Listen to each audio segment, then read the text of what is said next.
Hello students, welcome back to online classes of Semstar Global School. I am Fizza Akhtar and I am back with the second part of this chapter. We had started yesterday this chapter, Darwin Diaries, and today I am going to continue with this. Those who are joining for the first time today, kindly see the previous video first of this chapter and then come to this. Otherwise you will not understand what is going on. So we are going towards the second part. This is the second part of the video, and in this part I am going to start with the main chapter. Let's begin. First I'll read, then I'll explain. We have left South America and are about to arrive at the Galapagos Islands. There are 15 of them altogether, 600 miles from the coast of Ecuador. They are all formed from volcanic rocks and straddle of equator.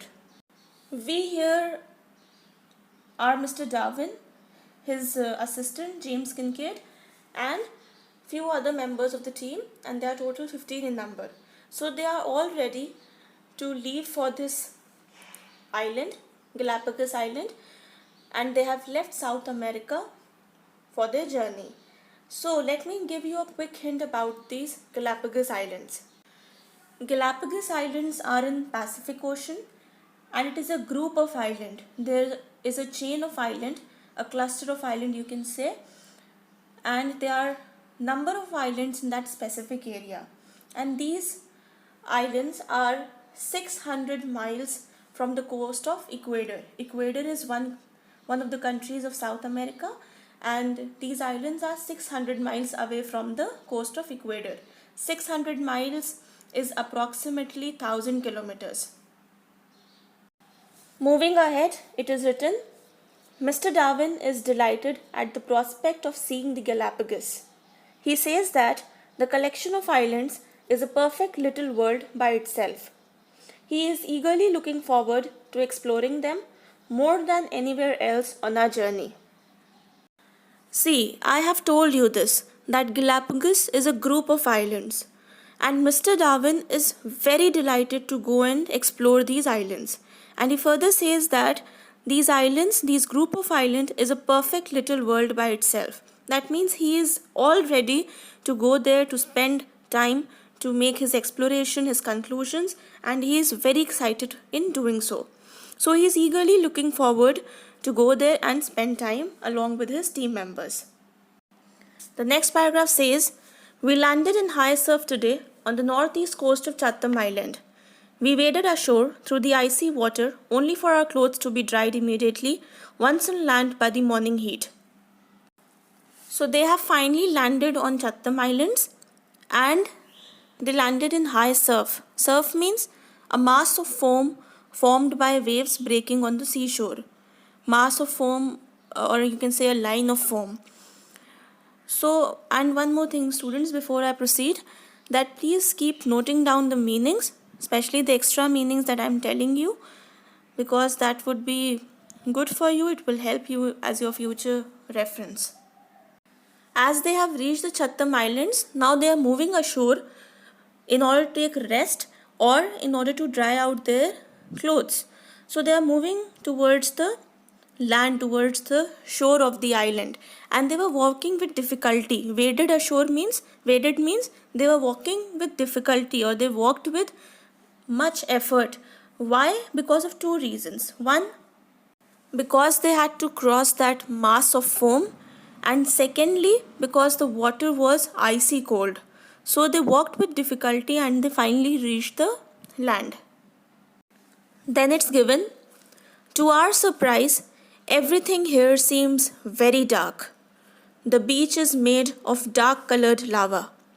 The land all around is jagged and buckled. The only vegetation is the stunted brushwood, scorched by the sun. There are craters and steaming vents everywhere. I have never seen anything like this before.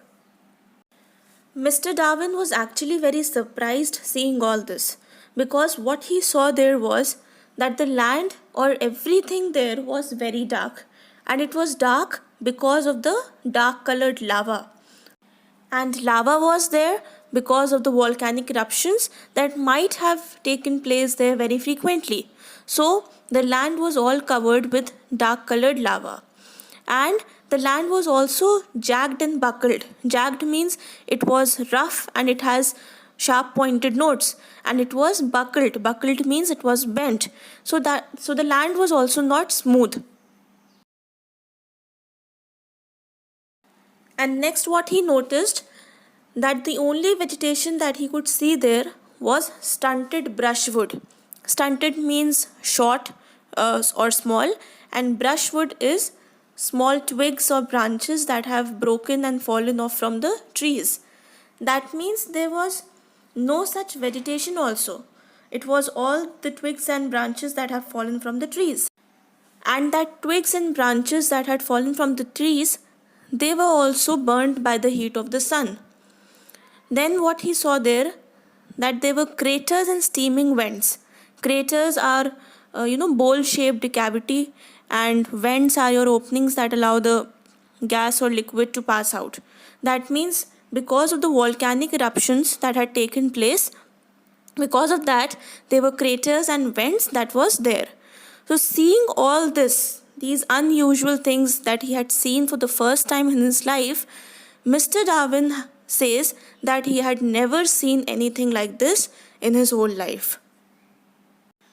Moving towards the third paragraph, it is written, "The barrenness of the land is deceptive.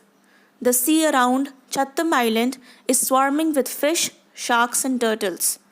The crew have been enjoying themselves fishing. The birds are unaccustomed to human company here. They hop up very close, ignoring the pebbles that are being thrown at them. It is even possible to prod or catch them."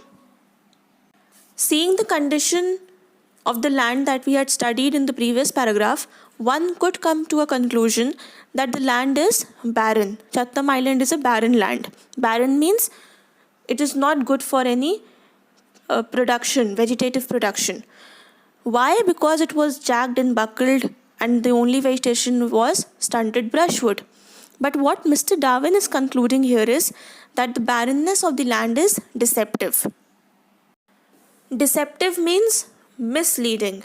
That means the conclusion that he had taken out from the previous paragraph is not giving him the true picture what he is seeing now. Because now what he's seeing is that Chatham Island is swarming with fish, sharks, and turtles. There are a lot of fishes and sharks there, and that is why the crew is enjoying themselves fishing, because they had got a lot of food to eat. So that is why he's saying that the barrenness of the land is giving him wrong information, or it is misleading him. Next, what he notices there was the birds were unaccustomed to human company. Unaccustomed means they were behaving in a very unusual manner, or you can say they were having some kind of extraordinary characteristics. Because what we had noticed in our lives usually is that if any bird is sitting on the terrace or anywhere, and if you'll try to go near them, they immediately fly away because they are very scared with the human existence. But the opposite was happening at Chatham Island.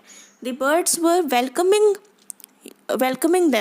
humans. They were not at all scared, or they were not at all frightened with them. They were hopping very close towards them, even if the crew members were throwing pebbles at them. So they were not scared, and that is why it was even possible for the crew members to catch them, or they were able to touch them with their fingers or any other pointed object. But this was only happening at the Chatham Islands, because we have never seen such kind of birds in our usual lives. So that is why Mr. Darwin was very excited, and he was very delighted to see these unusual things in his life for the first time. Moving towards para 4, it says, "Today we came across the sea-going iguana. This creature swarms in its 100 over the rocks. The iguana is very tame. It will put up with being prodded and poked. Mr. Darwin even picked up one, swung it round his head, and threw it into a rock pool. It just picked itself up again and waddled back to where it has been lying as if nothing had happened."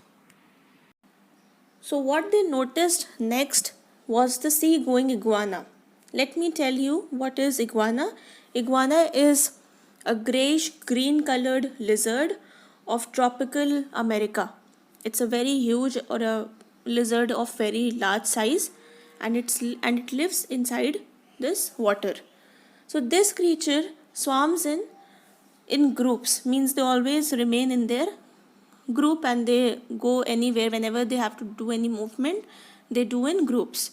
And this iguana is very tame. Tame means it is not at all frightened or scared with people. You can even domesticate them. They are kind of domesticated animals. And because they were not afraid of human existence, that is why it was easy for us to catch them or even touch them. And that is why Mr. Darwin picked one of the iguana by himself and he swung it round his head. Swung means he just twisted and turned round his head and he threw this iguana into the rock pool. But this animal, he behaved as if nothing happened, because in your normal life, if you will attack any animal or if you will do such kind of violent behavior, the animal will definitely revert, will definitely going to attack you back. But this animal, iguana, he not only ignored this action, but he was not at all affected also by it. So this iguana, it simply picked itself back again and waddled back to where it had been lying. Waddled means it walked back taking short steps, and in a very clumsy way it came back and it lied down wherever it was lying. Then it is written, Mr. Darwin threw it back into the rock pool. When the creature returned, he repeated the operation. Then it's written, once more the iguana plodded back to its place. Mr. Darwin concluded that whereas European lizards have learned to fear man, these iguanas have failed to develop that hereditary instinct.